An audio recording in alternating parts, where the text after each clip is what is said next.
जब उसने सोचा कि जब मैं बाहर पढ़ता हूं तो ये ठीक पावे है, और माँ के सामने बैठ रहा नजर अकमाता सुनाऊ सुना, उसके सामने अक्सर पलट गए जैसे कंप्यूटर में पलट जाया करे। अरन्यों का नो पकड़ गया, बैठ गया कलेजा पकड़ के। उसकी माँ बोली, रे बोलता है क्यों ना, तेरी बोलती क्यों बंद होगी विद्वान, बोल क्या लिख रखा है इसमें। वो कागज हाथ तो छूट गया उसके। उसकी माँ बोली, बेटा भगवान आए हैं, तेरी बुद्धि भ्रष्ट हो रही है, ये 4 अक्षर सीख के और तू विद्वान पाक रहे है। जो ज्ञान उस परमात्मा का है तेरे पास तक कख भी नहीं बेटा, मैं तेरी भी कथा सुन रखी है, बहुत दिन हो गए। अब अपनी माँ के चरणों में पड़कर रोने लग गया।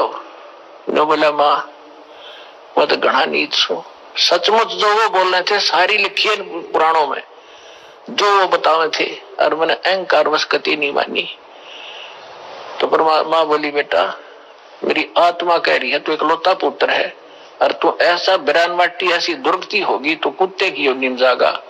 बेटा यह विदुता काम नहीं आवे, भगवान की शरण और वो मंत्र में काम करेंगे, मेरी आत्मा खुश हो जाएगी, तो नाम ले ले। बोला, माँ मेरे साथ चलो, मैं अब तो जाऊंगा, मैंने शर्म आवेगी। अब चल मैं तेरे साथ चलूंगी बेटा। जाके चरणा में डाल दिया।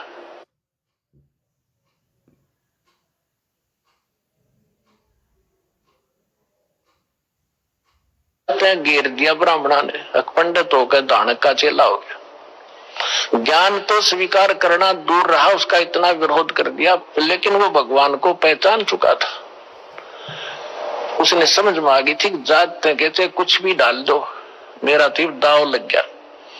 तो दोनों माँ बेटा ने भक्ति करी और अपना कल्याण करवाया।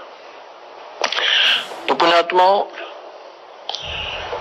आपका सौभाग्य है कि आज ऐसे ही परमात्मा आपके पीछे पड़ा हुआ है। आपके पास कोई भगत मिला होगा, कोई पुस्तक लेकर गया होगा, किसी ने सीडी दी होगी। वो प्रेरणा अपने बच्चों के माध्यम से कहते करे करावे साइया मन में लहर उठा, और दादो सिर जब डर जीव के आप बगल हो जा। परमात्मा कहते हैं गोता मारो स्वर्ग में और जा बैठू पाताल, गरीबदास ढूंढता फिर वो अपने हीरे मोती लाल। मैं रोत हूं सृष्टि को, सृष्टि रोवे मोहे, और कह कभी क्या हालत होगी कुत्ते और गधे की योनियों में आप जाओगे। और आप मुझे खोज रहे हो, हे भगवान, हे सर्व सुखदाई, हे संकट मोचन। और मैं कहता हूं मैं भगवान हूं, तुम नखरे करते हो, तो भगवान कैसे होगा। धानक है, दुल्हा है, राम और कृष्ण भगवान, और किसी को राहत नहीं मिल रही। तो परमात्मा कहते मैं रोवत हूं सृष्टि को, क्योंकि तुम मेरे बच्चे हो यहां फंस गए गलत जगह पर। मैं रोवत हूं सृष्टि को, सृष्टि रोवे मोहे। और कह कबीर इस योग को समझ नहीं सकता कोई। जिसमें धर्मदास जी को परमात्मा मिले और फिर उनको सतलोक लेकर गए, फिर उनको छोड़ा, वापस अपने यथास्थान को दिखाकर अपनी वास्तविकता से परिचित करा के जब परमेश्वर ने धर्मदास जी को नीचे छोड़ा, तो फिर वो समझ गए, क्योंकि सारी लीला मालिक ने की हुई थी।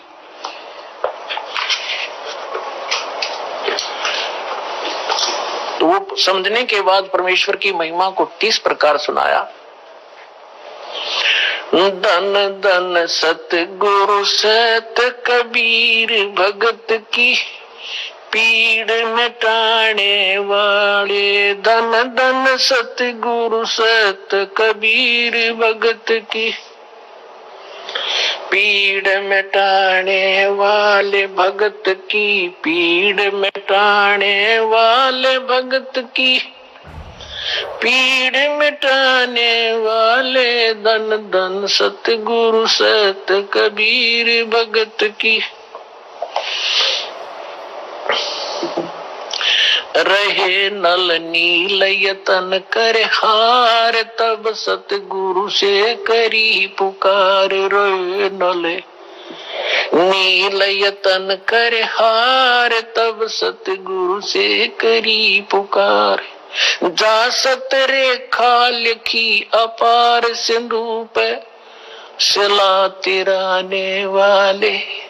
जा सत रेखा लिखी अपार सिंधु पे शिला तिराने वाले धन धन सतगुरु सत कबीर भक्त की। पीड़ मिटाने वाले भक्त की, पीड़ मिटाने वाले भक्त की, पीड़ मिटाने वाले धन धन सतगुरु सत कबीर। डसी सर्प ने जब जा पुकारी, इंद्रमती अकुला डसी। सर्प ने जब जा पुकारी, इंद्रमती अकुलाए। आपने तुरंत करी सहाय बरूली, मंत्र सुनाने वाले। आपने तुरंत करी सहाय बरूली, मंत्र सुनाने वाले। धन धन सतगुरु सत कबीर भगत की। पीड़ मिटाने वाले भक्त की, पीड़ मिटाने वाले भक्त की, पीड़ मिटाने वाले धन धन सतगुरु सत कबीर भगत की। पीड़ मिटाने वाले। दामोदर सेठ के होते अकाज, अर्ज करी थी डूबता देख जहाज। दामोदर सेठ के होते अकाज, अर्ज करी डूबता देख जहाज। लाज मेरी रखियो गरीब नवाज, समुद्र से पार लंघाने वाले। लाज मेरी रखियो गरीब नवाज, समुद्र से पार लंघाने वाले। धन धन सतगुरु सत कबीर भगत की।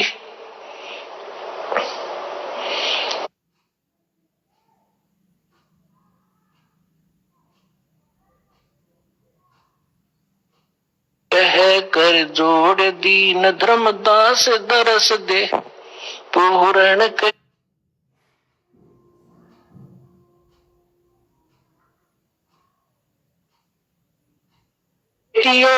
जन्म मरण की तरास सत्य पद प्राप्त कराने वाले। धन धन सतगुरु सत कबीर भगत की। पीड़ मिटाने वाले भक्त की, पीड़ मिटाने वाले भगत की, पीड़ मिटाने वाले धन धन सतगुरु सत कबीर भगत की। कह कर जोड़ दीन धर्मदास दरस दे, पूर्ण करियो आस। कह कर जोड़ दीन धर्मदास दरस दे, पूर्ण करियो आस। मेटियो जन्म मरण की तरास, सत्य पद प्राप्त कराने वाले। मेटियो जन्म मरण की तरास, सत्य पद प्राप्त कराने वाले। धन धन सतगुरु सत कबीर भगत की। पीड़ मिटाने वाले। एक समय बनारस के अंदर, काशी के अंदर एक दामोदर नाम के बहुत बड़े व्यापारी रहा करते थे, बिजनेसमैन। उनका अपना एक पोत था, समुद्री जहाज था, और उसके साथ वो व्यापार करने के लिए समुद्र मार्ग से दूसरी स्टेटों में जाया करते थे। उसके साथ और भी उसी शहर के आसपास के काफी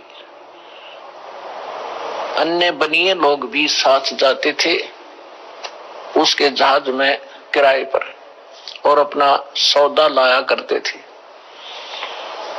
सेठ जी बाहर गए हुए थे और पीछे से उनकी धर्म पत्नी, जिसका नाम धर्मवती था, वो बहुत धार्मिक थी। सेठ दामोदर भी बहुत नेक आदमी थे, भक्ति बहुत विश्वास करते थे परमात्मा। और हमारे हिंदू समाज के अंदर राम और कृष्ण, गणेश और इन भगवानों से ऊपर कोई हमारा इष्ट नहीं था। और ये सभी क्रियाएं हम किया करते थे, जो वो कर रहे थे, जो हम करते हैं वैसे ही वो किया करते थे। उसमें परमात्मा के बहुत से शिष्य हो गए थे और बहुत दुख दूर हो गए थे। एक दिन ऐसे ही उस सेठ की पत्नी धर्मवती के पास एक बहन गई उसके पास कि बहन हमारे घर पर सत्संग है, आप आ जाओ।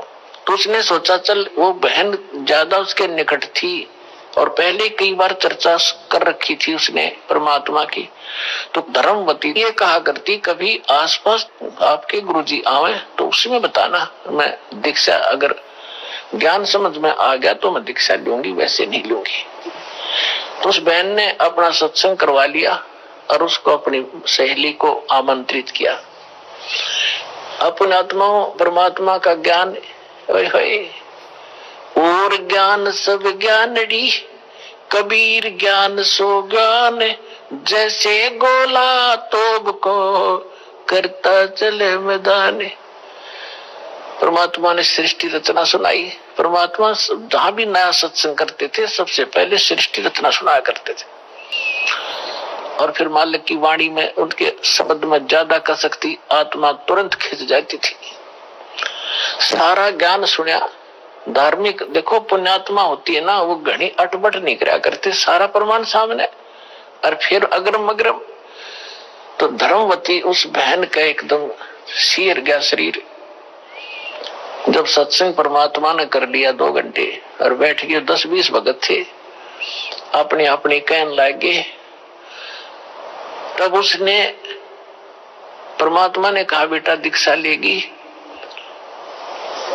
वो कहने लगी महाराज मेरी आत्मा तो मानना है मैं दीक्षा लूं आपकी, मुझे ज्ञान पूर्ण रूप से समझ में आ गया। कुछ तो उस बहन ने कई बार सुना रखा था और फिर परमात्मा ने फिर उसको सही सुचारू कर दिया। पर भगवान है तो एक समस्या है मेरे सामने। तो परमेश्वर कबीर जी ने कहा बोल बेटा क्या शंका है वो बता मुझे। कि यूं कहा करें, यूं सुना है मैंने कि जोड़े में नाम लेना चाहिए। मेरा पति गया हुआ प्रदेश में धन कमाने के लिए और वो आ लेगा तब नाम लूंगी, लेकिन मैं अब मुझे ऐसा लग रहा है कि मैं इस घर से बाहर कदम रखूंगी आपकी झोपड़ी इस स्थान तक कभी मेरी मृत्यु ना हो जाए। आज मुझे आपके सत्संग से एक एक पल भारी हो गया कि ये जीवन नाश हो रहा है मेरा, तो मैं नाम कैसे लूं। परमात्मा बोले बेटा ये भ्रम जो इन मूर्खों का पैदा किया हुआ है, तुम एक दिन जन्मे नहीं, एक दिन मृत्यु नहीं होगी। आपके पति आपसे बड़े हैं, वो पहले जन्म हुआ आपका बाद में हुआ। फिर उसने कहा जी मैंने उनसे पूछा नहीं है और आज तक मैंने कोई भी काम उनसे बगैर पूछे किया नहीं है और कहीं वो मुझसे नाराज ना हो जाए, मैं पाप की भागड़ ना बन जाऊं। परमात्मा ने कहा बेटा आत्म कल्याण के मार्ग में किसी से पूछने की आवश्यकता नहीं और सभी कामों में सलाह ले सकते हो, सभी बातों में, इसमें एक पल भी देर नहीं करनी चाहिए, कोई पाप नहीं लगे। अब वो चाहे नो ठीक गुरु जी के मुख से जो शब्द सुन लियो फाइनल सच्ची है, महाराज फिर दीक्षा दे दो। अब उसने नाम ले लिया। अब रोज ये मंत्र आप देख रहे हो, ये मंत्र दिया करते दाता सबसे पहले केवल बीच बीच के 5। अब हम हिंदू इनके ऊपर आरूढ़ थे ही, लेकिन वो मंत्र गलत जाप करे थे। ये मूल मंत्र है इनके। जैसे आपको बहुत बार बताया है कि जैसे एक भैंसा होता है या ये बैल होता है, खागड़ जिसने कहे उसने वैसे कहे जाओ भैंसा भैंसा कतई नहीं सुने, अरे एक बार न्यू कर दिया वो न्यू देखेगा और भाग उसकी तरफ दौड़ना हो जाएगा।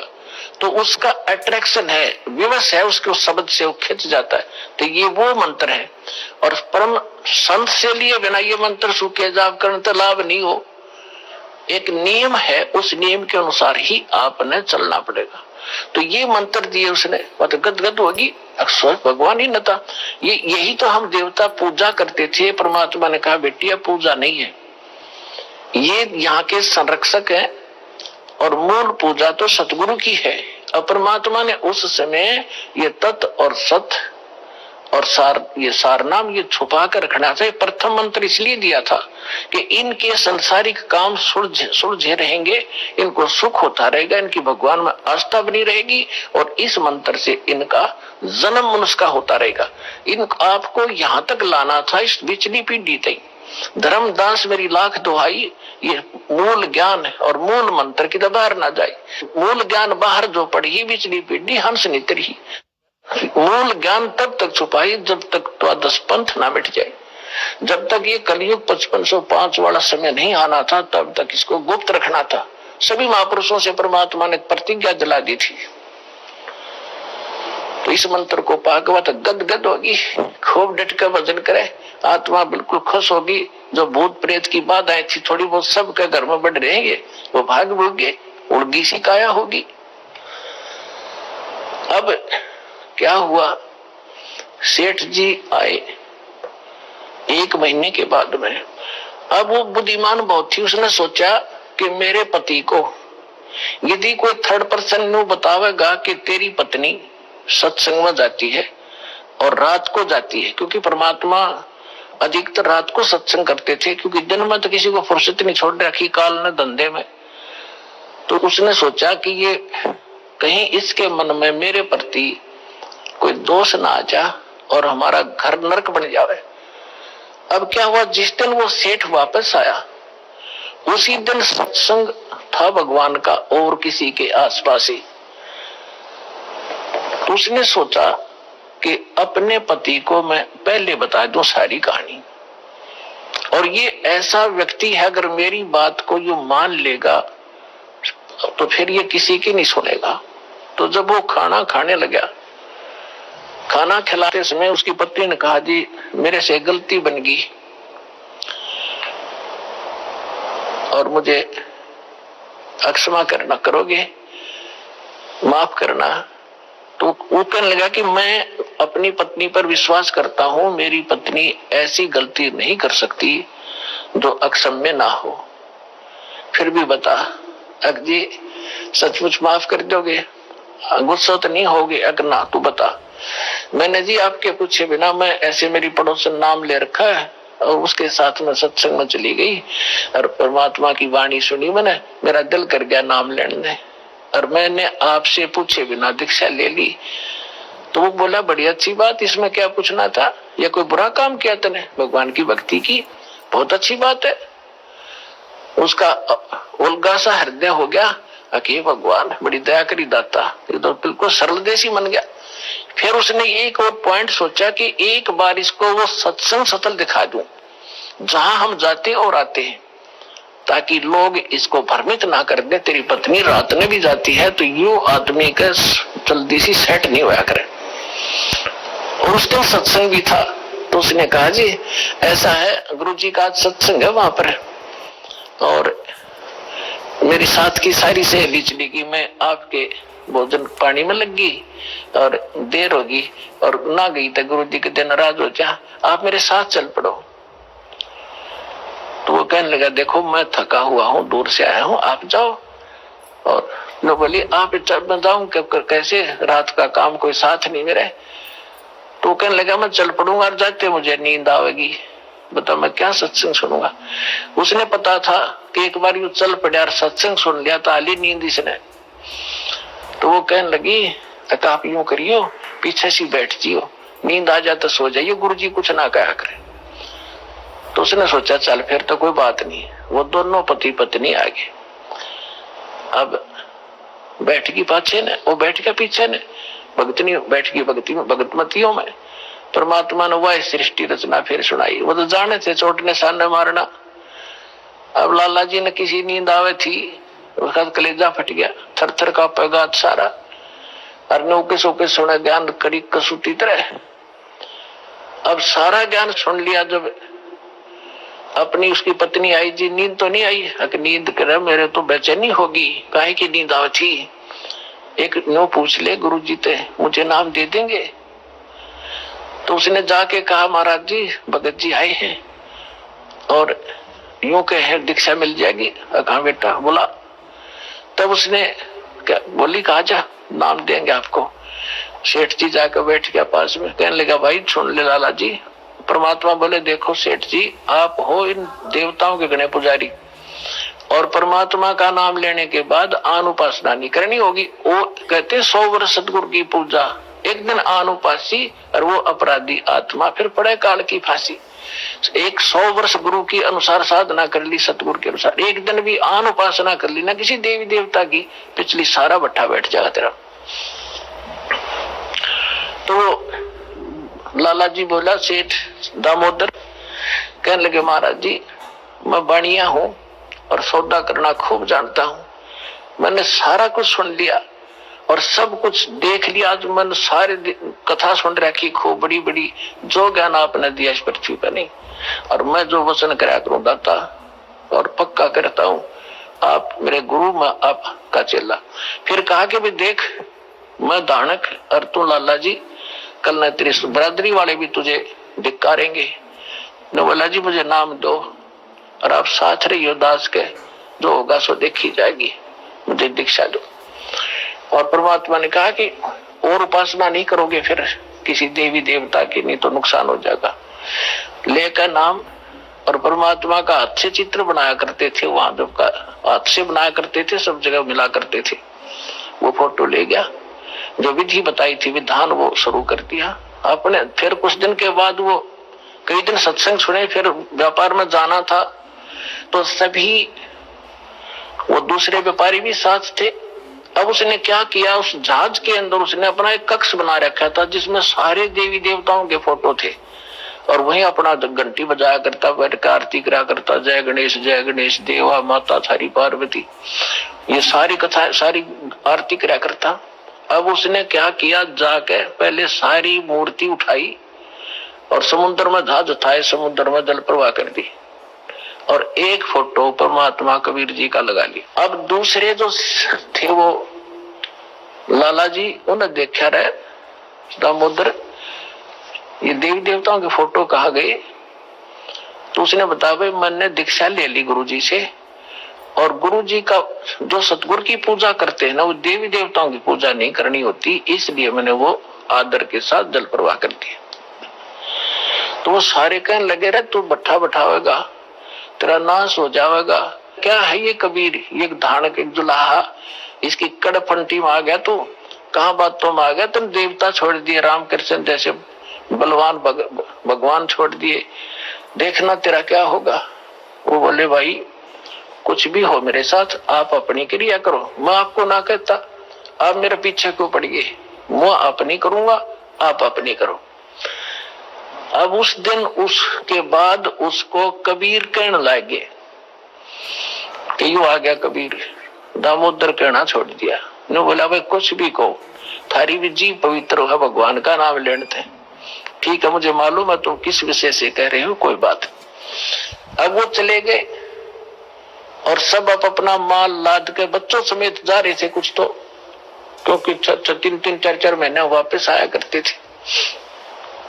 जब वापस आ रहे थे पूरा माल लाद के, और बीच में जब आ लिए समुद्र के, एक भयंकर साइक्लोन उठा, तूफान, समुद्री तूफान 30-40 फुट ऊंचा होकर, और इतनी 200 किलोमीटर प्रति घंटा की स्पीड से चला करता, जहाज का तब निशान भी ना पाओ उसमें कीट पड़ा है। और देख लिया उन नबी, क्योंकि छोटे मोटे तूफान कई बार ऐसे होते थे, उनको पता था ऐसी स्थिति थी बहुत भयंकर होती है। उन्होंने देखा तूफान उठ गया, शाम का समय था, बिल्कुल सूर्यास्त होने वाला था। अब इतना भयंकर तूफान उठा, उन्होंने देखा कि तो भाई हो गया, काम बिगड़ गया। और तो थोड़ी बहुत तूफान दूर था, समुद्र में हलचल पहले शुरू होगी और जहाज डगमग करने लगा डूबोर की तरह। अब सारे अपने अपने देवता ने याद करे, कोई राम ने, कोई कृष्ण ने, जो भी जिसका इष्ट था, और दामोदर शांत बैठे। अब सब घबरा रहे थे, घी बंदगी, बच्चे मरे, सारी संपत्ति का नाश हुआ था। तो वो कहने लगे दामोदर आप क्यों नहीं अर्ज करते अपने गुरुजी से कि मैं क्या करूंगा, मेरा गुरुजी तो गरीब सा व्यक्ति है, मेरे भगवान, और आपके इसे ताकतवर भगवान जी ने पहाड़ तक ठा लिए, आप बच्चों के मैं बच जाऊंगा, आप कर लो अपनी अर्ज। जब उन्होंने देखा कोई जतन काम नहीं कर रहा, उनमें एक वृद्ध लाला जी था, नो क्या कर भाई, अगर सतगुरु का भगत तगड़ा हो से आप एक में अर्ज कर दो। मैं बोला तुम बैठ जाओ, कदे बीच में फिर नो को महाराज ने सुन ली थी, अगर बैठा को नहीं जाता तो कर लिया, रजम बंद हो जाते। तब दामोदर ने कहा था, हे परमात्मा, आपका ज्ञान समझ में आ गया और मैंने आपकी महिमा इनका घड़ी गा रखी है। और दाता मुझ नीच के, ठीक है आप तो समर्थ हो, सक्षम हो, कुछ भी कर सकते हो, अगर आज कोई उक चुक होगी मुझ नीच के कारण होगी, मेरे में कोई त्रुटि होगी, मैं आपकी मर्यादा ठीक नहीं कर पाया हूँ, हे परमात्मा आपकी बेइज्जती का कारण ये दास बनेगा। यूं कहकर बेहोश हो गया। आप जैसे पुकार इस बात ने सोचकर मैं तो क्या करता, परमात्मा ने यूं कर दिया, उसका यूं कर दिया, उसके ऐसे कर दिया। इतने समय में अंधेरा हो गया, रात के 8-9 बज गए और चांदनी रात्रि थी। तूफान ऐसे बैठ गया जैसे छाला सा वहीं का वहीं, नो का नो धरती।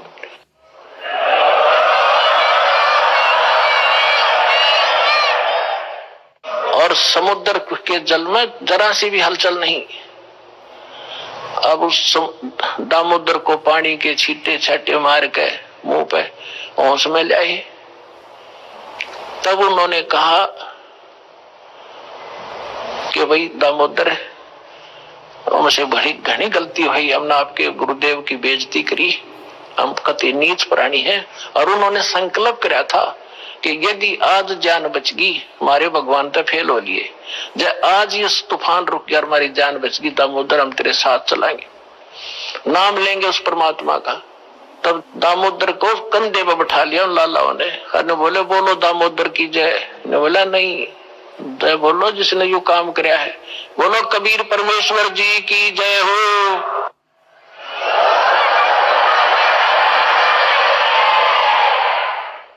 अब उधर से परमात्मा उसी दिन रात्रि में सत्संग कर रहे थे 7-8 बजे सी, और सर्दियों का मौसम था। अब कुछ भक्त सामने आसपास बैठे थे। एकदम परमात्मा ने क्या किया, ऐसे मुंह पर करनो हाथ फेर कर ऐसे झटका दिया। आसपास के बैठे भक्तां के छींटे लगे। उन्होंने सोचा भाई पसीने कैसे आगे सर्दी में, गुरुजी आपके पसीने आगे? तो प्रभु बोले ना भाई, पसीने को नहीं आए। और क्या था, ये पानी कहां से आ गया? कि मेरे भगत का जहाज डूबा था। दामोदर सेठ नहीं था, भी नाम लेकर गया था। कहा जी, हाँ जी, उसका जहाज डूबा था भाई, अब वो उसने बचा कर आया हूं। अब वो भगत सोच रहे थे भाई, अब क्योंकि हम भक्ति अवश्य करते हैं लेकिन विश्वास दृढ़ नहीं होता। अब परमात्मा कहते हैं कहा हो तो हरि नाम से, जब मन में नहीं विश्वास, बिना विश्वास के जो भक्ति करते हैं वो सफल नहीं होते। तो वो कच्चे से थे और मन में उनका न्यू थी, ऐसे ही शब्द गा रहे थे, ज्ञान सुना रहे थे, पसीने आगे होंगे, हमारे सामने बैठे और वहां कैसे समुद्र में जहाज बचा के आए हैं। वो तो बात कही आई हुई। अब वहां से जब वो चलकर आए सेठ, 1-2 दिन और लग गया उन्होंने। उस दिन फिर सत्संग हो रहा था। वो पहले अपने घर गया, घर जाकर पता चला कि मेरी धर्मपत्नी भी कूड़े जा रही सत्संग में गई हुई है। और सारे वो सेठ ने बोले पीछे घर जावांगे, और सारे बच्चा ने साथ ले रहे, पहले अब परमात्मा का उपदेश लेंगे जब घर बढ़ाएंगे। अब हमारा बाकी आज का जीवन, आज के बाद का जीवन उनका ही हमारा। और सारे वहां चलेंगे, सीधे वहां 15-20 लाला जी उनका परिवार है। अब क्या हुआ, अब उधर सत्संग चल रहा था, वही भक्त मिले जुले से वो आया करते उस क्षेत्र में, तो सारे वही बैठे। और पीछे तय क्या हुआ, वो सारे के सारे जाकर बाहर खड़े होकर जय हो पाबंदी छोड़ कबीर साहब की, जय हो भगवान कबीर साहब की। परमात्मा बोले रे बाहर कौन शोर कर रहा, पता करके आइयो।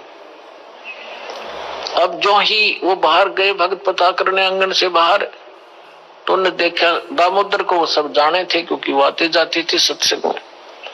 तो उन्होंने आकर बताया जी दामोदर सेठ आ रहा है और उसके साथ और कई लाला जी हैं, सेठ हैं, और आपका दर्शन करना चाहते हैं। बोला बुला लो भाई, क्या बात होगी। वो सारे आगे चरणों में पुनः दंडोत प्रणाम करें, हे भगवान आपने दया कर दी, हमारे जीवन रक्षा कर दी, परमात्मा हमसे बहुत भूल हुई, हमने बहुत गलती की, आपके भक्त को बहुत सताया, टॉर्चर किया, इसको माफ करो हम अपराधियों को। भगवान आपने हमारी जान बचा दी, हमारा जहाज डूबता आपने बचा दिया। परमात्मा बोले क्या कह रहे हो भाई? और परमात्मा चाहो थे जिनका मन में शंका थी, वो उनका भ्रम निवारण करने के लिए एक सच बताओ, सारी कहानी क्या हुआ था कि भगवान ऐसे ऐसे हो गया था। हमने अपने सारे जंतर मंत्र कर लिए थे, कोई राहत नहीं मिली। फिर हमने आपके भगत आराध करी थी, इसने आपको पुकारा कि मंत्र पढ़ यू दाने, यू बेहोश हो गया आपको पुकार के। तब कहा बेटा मैं ही वहां पहुंचा था और आपकी रक्षा करी थी, और आपका अब सौभाग्य है कि आपको संकट आपके लिए वरदान से दोगा कि आपके समझ में आ गई और आप यहाँ आगे दीक्षा लो और अपना कल्याण कराओ। सभी ने नाम लिया, उनका कल्याण हुआ। बोलो सतगुरुदेव।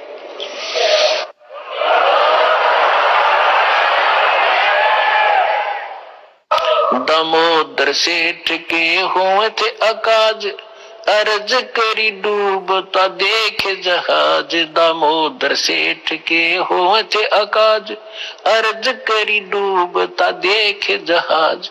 लाज मेरी रखियो गरीब नवाज, समुद्र से पार लंघाने वाले। लाज मेरी रखियो गरीब नवाज, समुद्र से पार लंघाने वाले। धन धन सतगुरु सत कबीर भक्त की, पीड़ मिटाने वाले सत साहिब। परम पिता परमात्मा पूर्ण ब्रह्म सारी सृष्टि के रचनहार कबीर देव कबीर परमेश्वर जी की असीम रजा से आप सभी पुण्यात्माएं सत्संग सुनने के लिए उपस्थित हुए। जिन पुण्यात्माओं के, जिन प्राणियों के पुण्य बहुत ज्यादा होते हैं, उनको मानव शरीर प्राप्त होता है। मानव शरीर दो प्रकार से प्राप्त होता है। एक तो टर्न वाइज मिलता है। परमात्मा का विधान है कि इस जीव को भले ये कितना ही निकम्मा हो, 84 लाख प्रकार के प्राणियों के कष्टों को पूरा एक चक्कर लगाने के उपरांत इसको एक मानव शरीर परमात्मा अवश्य दिलवाते हैं। और दूसरी प्रकार का जो मानव शरीर प्राप्त होता है वो उन पुण्यात्माओं को होता है जो पहले भी मानव थे, उनके पुण्य ज्यादा थे, जिस कारण से किसी जन्म में उन्होंने शुभ साधनाएं, शास्त्र अनुकूल साधनाएं की होती हैं, शुभ संस्कार बनाए होते हैं, जिसके परिणाम स्वरूप उनको कई कई सैकड़ों भी मानव शरीर प्राप्त हो जाते हैं। लेकिन उन मानव शरीर के अंदर यदि सतगुरु नहीं मिलते, सतगुरु नहीं मिलते तो उनको फिर से शुभ संस्कार बनाने का अवसर प्राप्त नहीं होता। और सतगुरु के अतिरिक्त अन्य किसी नकली संतों से ज्ञान प्राप्त करके साधना करते हैं, वो शास्त्र विरुद्ध साधना होने से यूजलेस होती है। उदाहरण के लिए श्रीमद् भगवत गीता अध्याय नंबर 16 के श्लोक 23 और 24 पर्याप्त है। और जब तक हम शास्त्र अनुकूल साधना नहीं करेंगे, हमारे आध्यात्मिक शुभ संस्कार नहीं बन सकते। तो जिस कारण से भले ही सैकड़ों मनुष्य जीवन भी प्राप्त कर ले वो प्राणी, जिसके पूर्व जन्म के किसी समय शुभ संस्कार ज्यादा संचित हो गए और फिर वो मनुष्य शरीर प्राप्त करता हुआ आ रहा है, उसके लिए वो कौन सा समय है? अब ये समय है जो ये प्राइम टाइम है, ये बिचली पीढ़ी प्रारंभ होगी कलयुग की। इसमें परमात्मा अपने बच्चों को अपने वचनानुसार अब सबको तत्व ज्ञान से परिचित कराएगा, सतनाम सारनाम सबको प्राप्त कराएगा। जो यहां से निकल जाएंगे सावधानी बरत कर सत साधना करके, वो तो गए, सफल हुए। और जो नहीं निकल पाए और साधना कर रहे हैं, किसी भी कारण से वो फाउल हो जाते हैं और पार नहीं हो पाते हैं, तो वो भी करोड़ों और काफी करोड़ों की संख्या में ऐसे हो जाते हैं। तो जो करोड़ों की संख्या में सत्साधना करते हुए और यहां रह जाएंगे, ये मंत्र ऐसे अनमोल और इतने कीमती हैं, इनकी थोड़ी ही साधना से बहुत ज्यादा आध्यात्मिक एनर्जी स्टोर हो जाती है। सतनाम के विषय में सूक्ष्म वेद में कहा है, सतनाम पालड़े रंग होरी हो, 14 लोक चढ़ावे राम रंग होरी हो, 3 लोक पास अंग धरो रंग होरी हो, तो ना तुले तुलाया राम रंग होरी हो।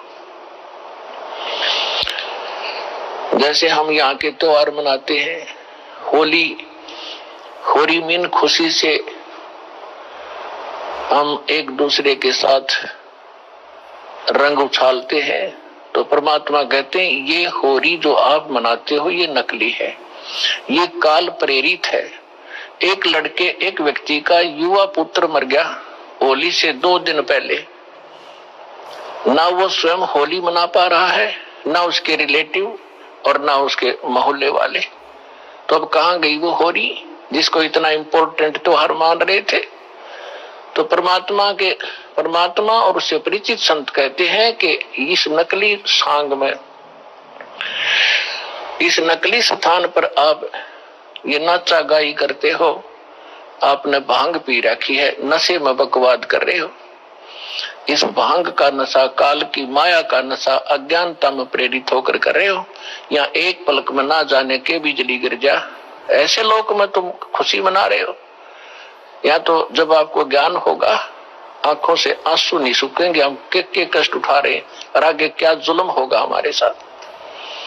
तो असली होरी राम नाम की होरी है। या खेलो, दिन रात खेलो, रात खेलो दिन खेलो, सुमन करो दिन रात इस राम नाम की होरी से, इस रंग को बखेरो। तो क्या कहते हैं कि सतनाम जो 2 अक्षर का मंत्र है, जिसमें एक ओम है एक तत् है, और ये ऐसा अनमोल मंत्र है, इसकी इतनी कीमत बताई है। यदि विधिवत परम संत अधिकारी संत से प्राप्त करके, अधिकारी आपको बता देता हूं, 21 ब्रह्मांड में, इस विश्व में, इस दास के अतिरिक्त इन तीनों मंत्रों को देने का कोई अधिकारी नहीं है। या गलती ना करियो, बहुत धोखा खा लिया आपने।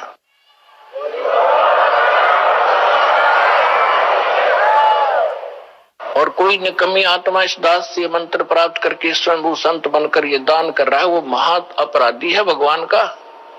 और धोखेबाज है, वो डुप्लीकेट बना रहा है वो पासपोर्ट, जो आगे जाके आपको बहुत धोखा देगा। उसको काल का पक्का दूत समझना, उससे आप भी बचना, और जहां तक संभव हो जिसने उनको फंसा रखा है उन भाई बहनों को भी सतर्क करना प्यार से। तो क्या बताते हैं, इस सतनाम के 2 अक्षर के मंत्र का श्वास उश्वास से नाम जपना होता है। परमात्मा कहते हैं, श्वास उश्वास में नाम जपो, व्यर्थ सांस मत खो, ना जाने इसी श्वास को आवन हो कि न हो। फिर क्या बताते हैं कि ये इतना एक श्वास का एक सतनाम एक भी आपने सुमन कर लिया विधिवत अधिकारी संत से, और बिल्कुल सावधानी से, यानी सिमरन जब करते हो सतनाम का, बाहर जो मंत्र छोड़ते हो उसके ऊपर उसकी अंदर से जो उच्चारण होता है श्वास के द्वारा महसूस होता है मैं क्या बोल रहा हूं, और बाहर श्वास छोड़ते समय कौन से मंत्र का उच्चारण होता है, उसको अजप्पा जाप कहते हैं। बाहर छोड़ते हैं उस मंत्र के उच्चारण पर आपकी सुरत और नृत लगी रहे, मन लगा रहे।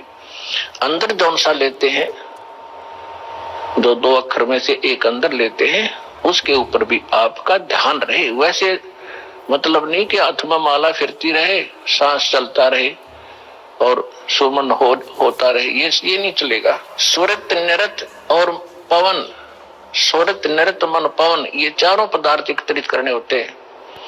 जब श्वास, पवन माने श्वास से सुमन करते पर हमारा सुरत और नृत और मन और श्वास चल ही रहा है, ये पवन, इन चारों को एकत्रित रखना है। तो ऐसे एक सिमरण आपका पूरा हो गया। जल्दी नहीं करे इसमें, ये सहज मार्ग है। कई जल्दी के मारे मन फटाफट खींच दे मीटर सुमरण का, प्यार से करे चाहे थोड़े कर ले, उसकी कीमत होगी। और सिमरण करे ध्यान से, बगैर सुरत नृत लगाए कोई सिमरण हो रहा है, वो काम असफल नहीं होगा। तो ऐसे किया हुआ सतनाम का एक सिमरण की कितनी कीमत बताई है पुण्यात्माओं। जिस व्यक्ति ने कभी लाल सुना ना हो, हीरा देखा भी नहीं हो, उसकी कीमत का पता ना हो, सुना भी ना हो, और उसको कोई एक पत्थर दिखावे कि ये एक चमकीला पत्थर जो आपको नजर आ रहा है, ये करोड़ रुपए का है। अब सामने वाले ने कभी ये देखा नहीं, कभी उसका व्यवहार उससे पड़ा नहीं, तो वो मानने या ना मानने पर उसकी कीमत ज्यों की त्यों है। इसी प्रकार इस सिमरण की जो दास आपको दे रहा है, ये हीरे हैं। मोती मुक्ता दर्शत नाही, ये जग है सब अंदरे, दिखत के तो नैन चश्म इनका फेरा मोतिया बंदरे। चारों युग में मेरे संत पुकारे, और कूक कहा हम हेलरे, हीरे माणिक मोती बरसे, ये जग चुगता ढेल रे। परमात्मा ने कहा कि मैं चारों युगों में आया हूं। सतयुग में सत सुकृत नाम था मेरा, और त्रेता में मुनिंदर, द्वापर में करुणा में, और इस कलयुग में कबीर नाम से मैं आया हूं। तो चारों युगों में मैं आया हूं। और परमात्मा का विधान वेदों से आपको बहुत बार बताया है कि वो परमात्मा कैसी लीला करता है। ऊपर रहता है सतलोक में, सह शरीर मनो सदृश है, वहां राजा के समान एक सिंहासन पर विराजमान है।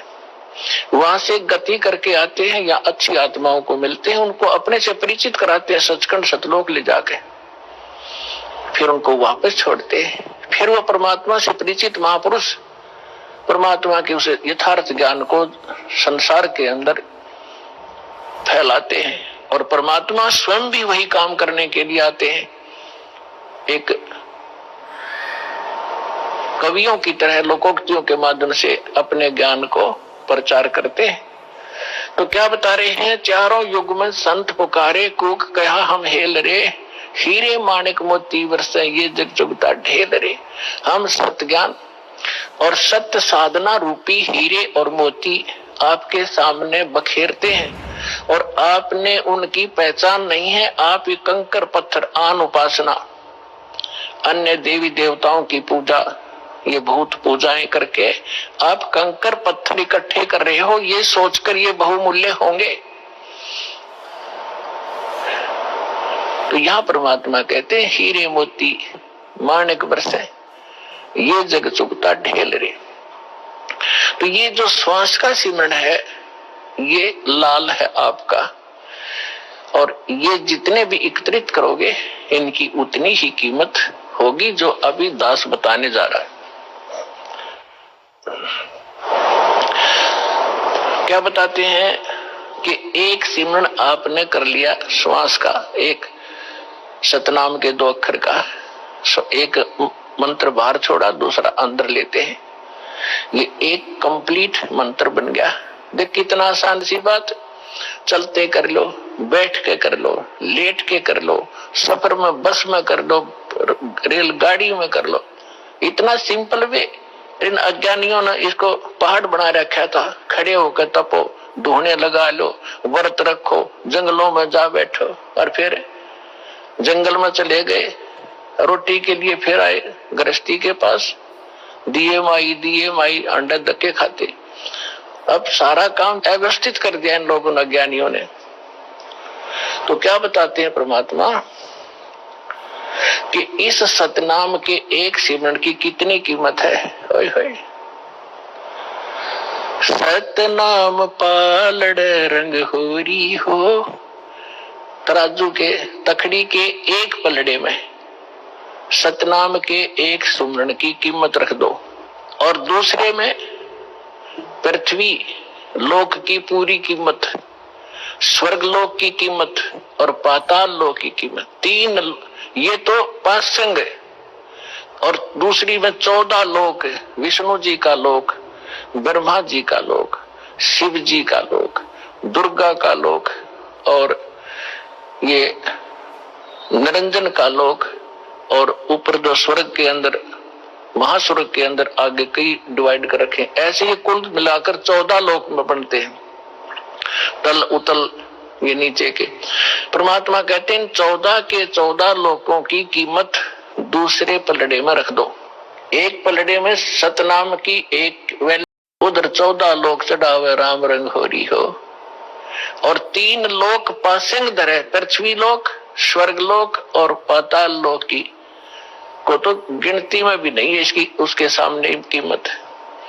अब पासिंग क्या होती है, अब आजकल के बच्चे तो नहीं जानते होंगे, लेकिन हमारे समय के हम अच्छी तरह जानते हैं। हमारा खूब पाला पड़ा है, किसान परिवार में जन्म था। हमारे पिता जी के पास ये सेठ लोग कणक लेने आते थे, तो उस समय वो कहा करते भी, सेठ जी तराजू चेक करा तेरी। वो चेक कराता था, उसमें कुछ एरर होती तो उसको ठीक करने के लिए उसी जैसे गेहूं तोल रहे हैं, गेहूं से थोड़े से कनक लिया और दूसरे पलड़े में डाल दी जाती है, वो पासिंग ठीक करने के लिए, पासिंग माने एरर, उसके लिए वो कणक रख दी जाती है, उधर ही बट्टे रख दिए जाते हैं, दूसरी साइड पलड़े से फिर कणक तोली जाती है। तो वो जो एक मुट्ठी कणक डाली है वो पासिंग है, वो सौदे में नहीं आती, वो तो व्यर्थ में पड़ी है। वो चाहे ग्राहक की तरफ जाओ और चाहे धनी की तरफ रह जाओ, उसकी कोई ध्यान नहीं करता, वो पासिंग है, यानी इतनी कम वैल्यू है। तो आप कितनी पुण्यात्मा हो और कितना सिमरन आप करते हो, और आप कितने धनी होते जा रहे हो अध्यात्म के। कबीर साहब कहते हैं, कबीरा सब जग निर्धना, धनवंता ना कोई, धनवंता सो जानियो जिस पर राम नाम धन हो। अब आज अरबपति है और कल मृत्यु हो गया, भक्ति करी नहीं, तो कल क्या है, वो गधापति है। फिर वो गधा बनकर घूम रहा होगा, कुत्ता बनकर गलियों में सैर सपट्टे कर रहा होगा, टट्टी खा रहा होगा, खा के यहाँ का धन। तो पुण्यात्माओं, इस परमात्मा की शरण में आपको यहाँ के भौतिक सुख भी आपके डिमांड रिक्वायरमेंट के अनुसार है, अवश्य देगा ये दाता। और फिर आपकी जो भक्ति की शेष पूंजी को सुरक्षित रखेगा, ताकि चल आपके यहाँ जाते समय आपका धन सुरक्षित रहे। अब क्या बता रहे हैं, सतनाम पालड़ रंग होरी हो, 14 लोक चढ़ाव राम रंग होरी हो, 3 लोक पास्यंग धरे रंग होरी हो, तो ना तुले तुलाया राम रंग होरी हो। और हम हमारी बुद्धि कहाँ सेट कर दी इस काल ने, यहाँ के इस काल की माया की भांग पी ली हमने। एक सरपंच बन जाता है, बस पूछो मत, वो अपने आप को पता नहीं कि महान मान बैठता है। और कोई चेयरमैन बन जाता है 4-5 सरपंचों के ऊपर, बस कहना ही क्या। एक मंत्री और मुख्यमंत्री बनकर काख पीटते फिरते, बगैर ज्ञान के बच्चों वाले खिलौने खेल रहे हैं। और आप वो हो जो मनुष्य जीवन के इस उद्देश्य को प्राप्त कर रहे हो, सफल कर रहे हो। तो कहने का दास का तात्पर्य है, जिस प्रसंग को लेकर चले हैं उसी पर आते हैं कि जैसे अब ये परमात्मा का मार्ग प्रारंभ हो गया है, परमात्मा का आदेश है कि पूरे विश्व में जाओगा। परमेश्वर ने इस काल के साथ एक कमेंटमेंट हुआ था, काल तो ये राजी हो गया था, उसने तो ये चतुरता करी थी कि कलयुग में ये इतने कंडम हो जाएंगे, भक्तिहीन भी हो जाएंगे और इनकी वृत्ति भी खराब हो जाएगी, ये भक्ति के योग नहीं रहेंगे, सब चापलूस हो जाएंगे, विकारी बन जाएंगे। आइए अब हम उन श्रद्धालुओं के अनुभव जानते हैं जो जगत गुरु तत्वदर्शी संत रामपाल जी महाराज जी से दीक्षा प्राप्त कर चुके हैं तथा उनके द्वारा बताए गए भक्ति मार्ग पर चल रहे हैं। नमस्कार जी। सत साहेब। क्या नाम है आपका? मंजू। कहाँ से आए हैं मंजू बहन जी आप? एमपी ग्वालियर से। संत रामपाल जी महाराज से नाम दीक्षा आपने कब ली? 3 मार्च 2011 को। संत रामपाल जी महाराज से नाम दीक्षा लेने से पहले आप क्या भक्ति साधनाएं करते थे? मैं माता दुर्गा देवी की बहुत भक्ति करती थी, शिवरात्रि का व्रत भी रखती थी, 9 दुर्गाओं का भी व्रत रखती थी और करवा चौथ का व्रत है और सभी मंदिरों पे जाना, तीर्थों पे जाना, हर जगह जैसे करते थे। तो जो आप इतने व्रत रखते थे तथा मंदिरों में भी जाते थे, फिर संत रामपाल जी महाराज की शरण में आप कैसे आए? हमारे पति देव ऑटो चलाते हैं, तो वो एक दिन क्या वो मालिक गुरु जी का कहीं वो हो रहा था, प्रचार हो रहा था ज्ञान गंगा पुस्तक का, तो हमने हमारे पति देव वो लेके आए ज्ञान गंगा पुस्तक, तो वो बोले कि लो तुम ये किताब पढ़ लो, तुम्हें ज्यादा अच्छा लगता है, ज्ञान आस्था ज्यादा है परमात्मा में, तुम ये किताब पढ़ो, बहुत अच्छा ज्ञान है इसके अंदर। तो मैंने कहा ठीक है। तो मैं उस किताब को 2-3 दिन तक बिल्कुल नहीं पढ़ा, मेरे पास टाइम ही नहीं था क्योंकि सर्दी का टाइम था उस टाइम। तो एक दिन क्या हुआ, मैंने वह काम से निपट के मैं बोली किताब देखते हैं कैसी किताब, इस किताब में पढ़ के भी देखते हैं, नाम इसका ज्ञान गंगा कैसा क्या है। तो मैंने उस किताब को उठा के पढ़ा। उस किताब को पढ़ने पर ऐसा लगा कि पता नहीं क्या हो गया मुझे, उस किताब को छोड़ने का मेरा मन ही नहीं कर, ऐसा लगता था पढ़ते ही जाओ। ऐसा ज्ञान आज तक हमने कभी ना सुना था ना कभी देखा था, कभी इस ज्ञान के बारे में कोई सुना ही नहीं था, अलग से ही ज्ञान था बिल्कुल। तो हमने बस उस किताब को पढ़ने के बाद ही हमने संत रामपाल जी महाराज से अरदास लगाई, परमात्मा अगर आप कहीं भी हो तो हमें अपने शरण में ले लो। फिर 15 दिन बाद मैंने मम्मी पापा को भी किताब दी वो ज्ञान गंगा, उन्होंने भी पढ़ी, वो भी कहने लगे ठीक है तुम जाओगी तो हमें भी ले चलना। फिर 15 दिन बाद सत्संग आया तो मैंने अपने पति से कहा, तो बोले ठीक है चलो चलते हैं। तो हम लोग यहाँ से निकले, मम्मी पापा और हम चारों लोग गए थे। तो हम बस वहां पहुंचे और उस तरह मालिक का नामदान मिला हमें। बहन जी, जो आपने पहले देवी देवताओं की पूजा की, दुर्गा की पूजा की, व्रत भी किए, उन सब से आपको क्या क्या लाभ मिले? सर कोई भी लाभ नहीं हुआ उससे हमें। एक तो कभी कोई भी हर तरह की हमेशा बीमारी में रहना, हमेशा परेशान रहना, घर में एक ही पैसे के लिए परेशानी होना और हर तरह से हम दुखी थे, कोई भी लाभ नहीं होता था हमें। हमेशा हर चीज से परेशान, हर चीज को एक चीज के लिए तरसना, कुछ भी लाभ नहीं हुआ था हमें उससे। तो फिर संत रामपाल जी महाराज की शरण में आने के बाद क्या आपको कोई लाभ भी प्राप्त हुए? संत रामपाल जी महाराज की शरण में आने के बाद पर डे हमें लाभ होता है, हर पल महाराज के परमात्मा के हमारे साथ होने का हमें एहसास भी होता है। पहली बात, जैसे हमारे पहले में आर्थिक स्थिति बहुत खराब थी, कर्जा भी इतना था कि सोच के हम लोग दिनों रात दुखी रहते थे और हमारे बगल की गाड़ी ऑटो चलाते थे तो कभी मिल जाती थी कभी नहीं मिलती थी, किसी को देने वाले कभी देते रहते, कभी आप नहीं दे रहे गाड़ी में, तो गाड़ी भी नहीं मिलती थी, तो हम कभी चलाते कभी बैठे रहते थे वो। तो एक दिन क्या हुआ कि जैसे हम नामदान लेके आए उसके 2-4 दिन बाद ही, कुछ दिनों बाद हमारे रिश्तेदार थे वो बोले भाई साहब हम गाड़ी ले लें, अगर आप चलाना चाहो तो परमानेंट आप ही चलाना। हमने कहा मालिक की रजा हो गई, चलो परमानेंट गाड़ी तो मिली, बस हमें उससे फिर परमानेंट गाड़ी मिल गई। और उसके 1 साल होने के बाद ही मालिक ने ऐसी रजा कर दी कि 2012 में ही हमारे परमात्मा ने ऐसी रजा की कि अपनी खुद की ऑटो बना ली हमने।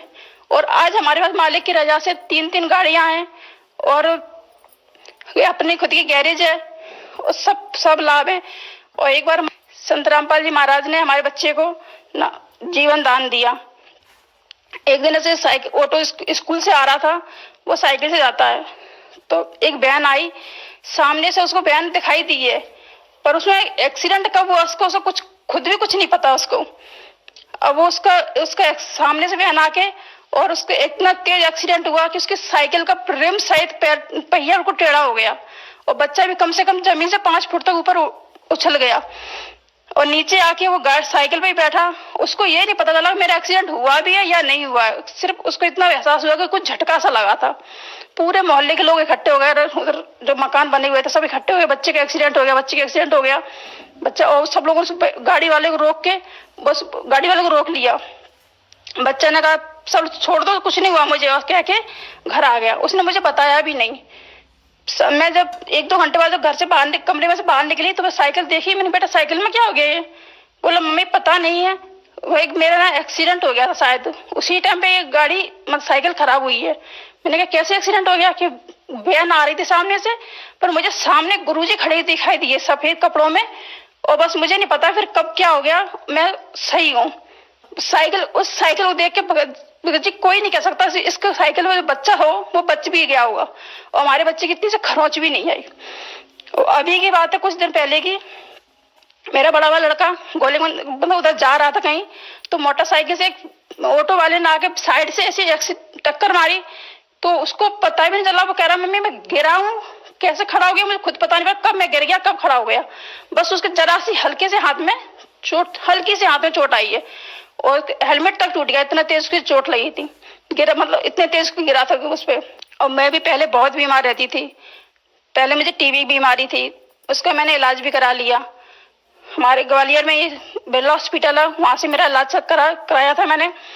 तो इलाज के बाद में वो तो बीमारी टीबी की बीमारी तो ठीक हो गई, पर उसके बाद में तुरंत ही झटके आने लगे। मुझे जरा सी टेंशन कर लो मैं एकदम बेहोश हो जाती थी और झटके आने लगते थे, और दवाइयां करा के बहुत परेशान हो गए थे हम। कम से कम महीने की 4-5 हजार रुपए की दवाइयां आ ही जाती थी, और एक गरीब आदमी के लिए 4-5 हजार रुपए की दवाइयां लेना बहुत मुश्किल हो जाता था। पर जब से हमने गुरुजी से नामदान लिया, रामपाल जी महाराज जी से, तब से हम सारी बीमारी हमारी बिल्कुल सही हूँ मैं। उस दिन से मैंने आज तक कोई भी दवाई नहीं ली है, बिल्कुल सही हूँ मैं एकदम। संत रामपाल जी महाराज की दया से अब हमारे घर में सब सुख है और सब ठीक है बिल्कुल। तो बहन जी आपने बताया कि आपके साथ कुछ परेशानियां थी, आपके बच्चों को एक्सीडेंट में संत रामपाल जी महाराज ने बचाया, आपकी परेशानियां भी ठीक हुई। तो जो समाज आज आपको सुन रहा है, आप उन्हें क्या संदेश देना चाहोगे? मैं उन सबसे प्रार्थना करना चाहूंगी कि संत रामपाल जी महाराज का सत्संग सुने, और वो सारे वेदों से, गीता जी के आधार पर, सारे पुराणों के आधार पर ज्ञान बताते हैं, उनका ज्ञान सुने समझें, फिर संत रामपाल जी महाराज की शरण में आकर अपना जीवन का कल्याण कराएं। धन्यवाद जी। सत साहेब।